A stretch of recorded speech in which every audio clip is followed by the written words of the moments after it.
Now they live in Punta Gorda, Florida, where they cruise on their 30-foot trawler, play softball, and collect shells.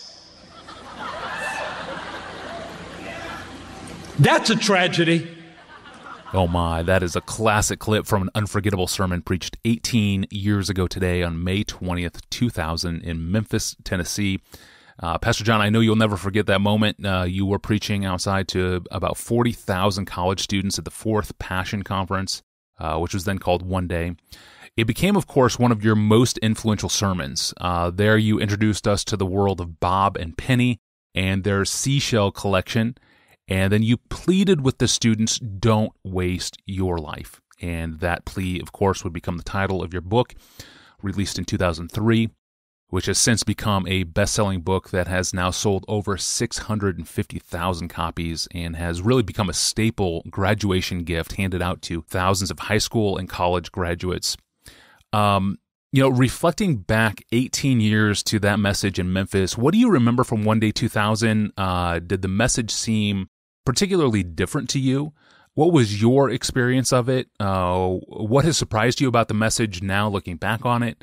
And if I can fit one more question into this episode, I mean, when you think of Don't Waste Your Life, it's so different from your other books. How do you think of it in the corpus of your other writings? Whoa, that's a lot of questions.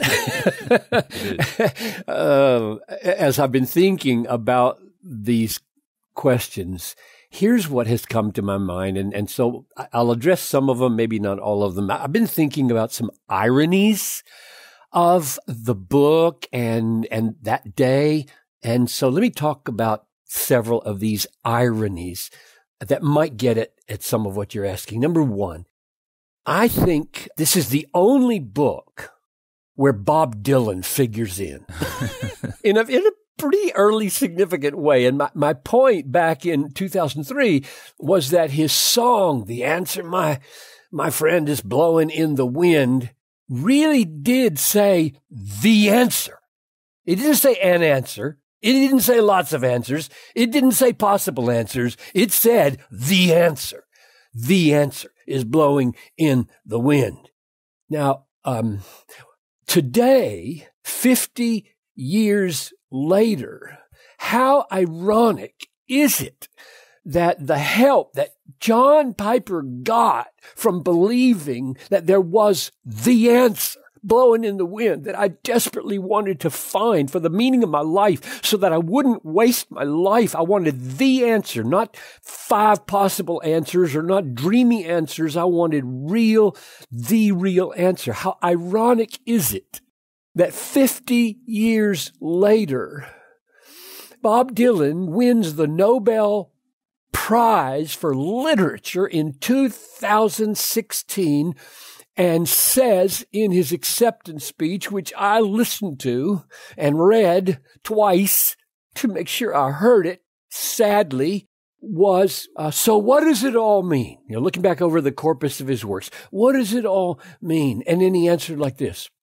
direct quote, my songs can mean a lot of things, a lot of different things. If the song moves you, that's all that's important.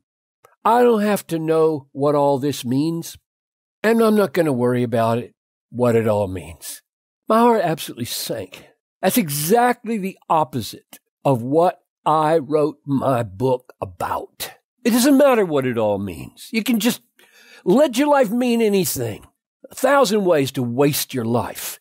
I don't want to come to the end of my life or my readers to come to the end of their lives and say, well, it doesn't really matter what it all means. Wasted or not wasted, it doesn't really matter. What matters is how you feel about my songs or about my book.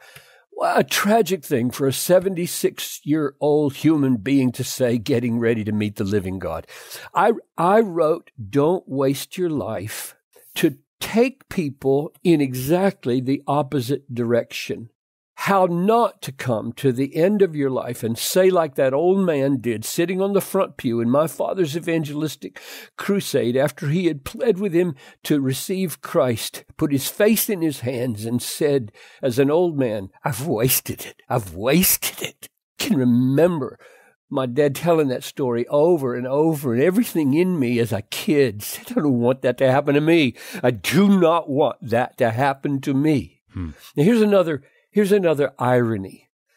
That sermon 18 years ago on that big field in Memphis to those thousands of students was really an exposition of and an application of Galatians 6:14.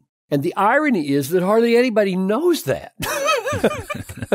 I think. I mean, if you ask people, what do you remember from the sermon? They say, shell collecting.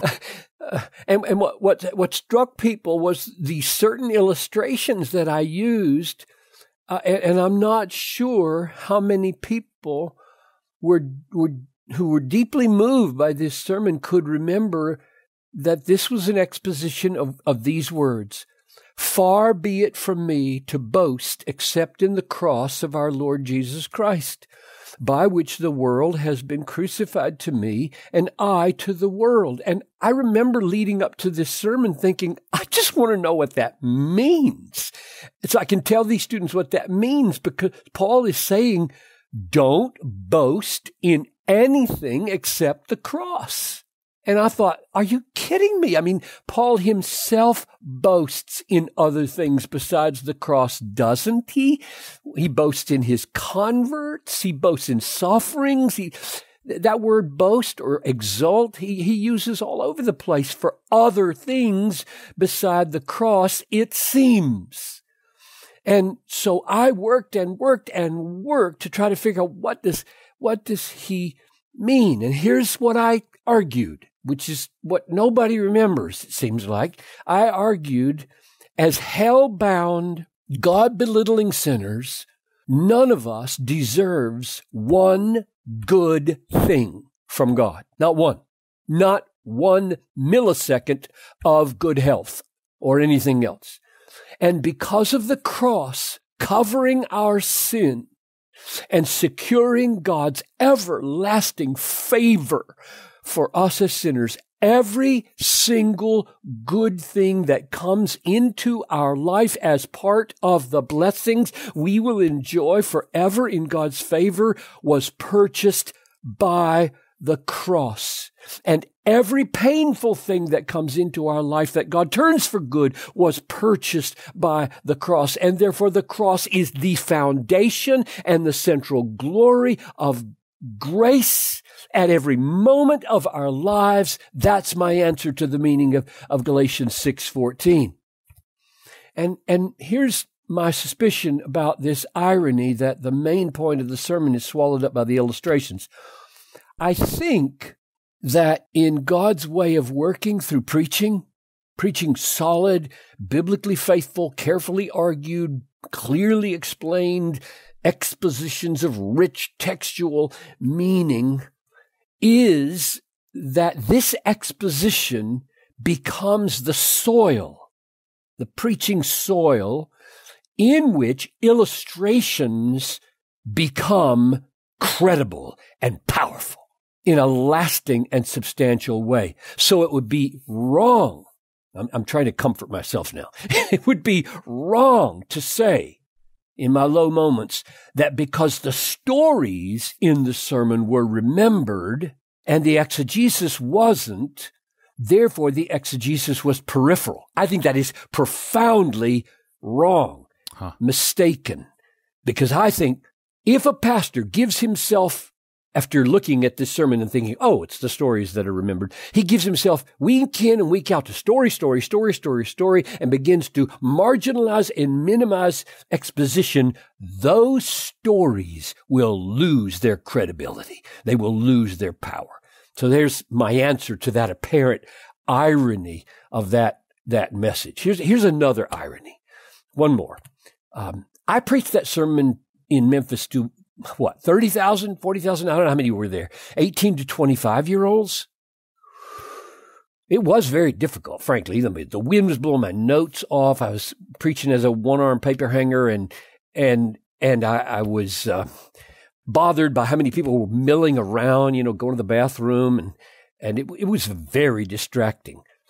But I did preach it to 18 to 25-year-olds, and I think more people in the succeeding 15 years in their 50s and 60s have thanked me for that book that grew out of that sermon than the 20s have. I think I can say that with pretty serious confidence that more people in their 50s and 60s have thanked me for that book. And I think the reason is, it's an irony because I wrote the book for college-age people, hoping that the book would be given as a graduation gift, which I still think is what people should do with it. But I think that irony is that the illustration that most people remembered was the contrast between two pairs of people, right? The first pair were two 80-somethings, Ruby Eliason and Laura Edwards, a nurse and a doctor, who had spent their lives serving the poor in Africa in the name of Jesus. And one of them had been single all her life. One of them was married and a widow now. And in their 80s, they were still serving. They're driving a car and their car's brakes give out. They fly over a cliff in Cameroon and both of them go into heaven and meet Jesus in their 80s after a lifetime of serving the poor. And then the other couple was, whatever their names were, you mentioned them, I can't remember their names, these 50-somethings who took their early retirement, moved to Punta Gorda, Florida, which means, by the way, Fat Point, and they devoted themselves to collecting shells and playing softball and riding their 30-foot yacht. And I asked those 30,000 young people, okay, was the death of these two servants of Christ entering heaven in their 80s through a car crash a tragedy? Was that a waste? And they shouted out, no. What is a tragedy? I'll tell you what a tragedy is. Two healthy 50-somethings wasting their lives collecting shells. That's a tragedy. And that's the sentence that everybody remembers. Shell collecting. Look, Jesus, here's my shell collection that I gathered a few in the last 20 years of my God-given life not to be wasted on your account. So I suppose it's not so ironic that the book not only confronts young people with the plea, don't get sucked into the so-called American dream, but also shakes 50-somethings who were just about to step into it. Just about to spend the last 20 or 30 years of their lives dinking around, and shakes them free from their comfort trance and catapults them, hundreds of them, into something way more significant than collecting shells. So, how does the book fit into the overall Piper corpus?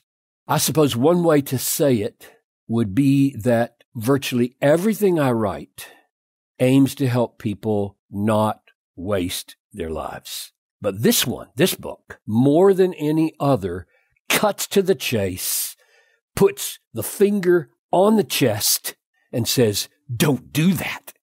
Don't waste your life. So good. That message 18 years ago, Boasting Only in the Cross, became then the best-selling book, Don't Waste Your Life, which has since sold 650,000 copies, has become a classic graduation present. And I should mention that the book is now out in two brand new editions in 2018, both with a new preface and new cover designs. The new paperback edition features a simple red cross, which is debossed on craft paper cover with French flaps to mark your spot in the books. I love those French flaps. And the interior is printed on a cream stock paper with deckled edges. It is really a beautiful design by our friends at Crossway on that paperback. And now the book is also available as a hardcover gift edition. It's a red cloth cover in a black slipcase, a really sharp gift edition now out. Both are available online now. I'm going to leave off today's episode with 4 of the most memorable minutes of that message, coming from the introduction. Boasting Only in the Cross is the title of the message, and we'll see you on Wednesday.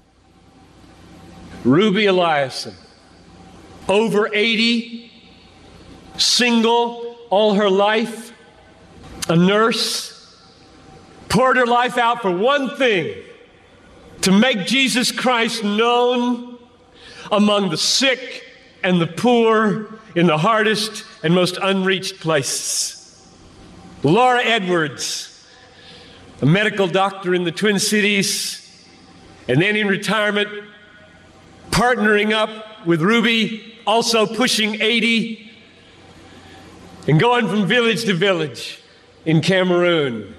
And the brakes give way, over a cliff they go, and they're dead instantly. And I asked my people, is this a tragedy? Two women in their 80s, a whole life devoted to one idea, Jesus Christ magnified among the poor and the sick, in the hardest places.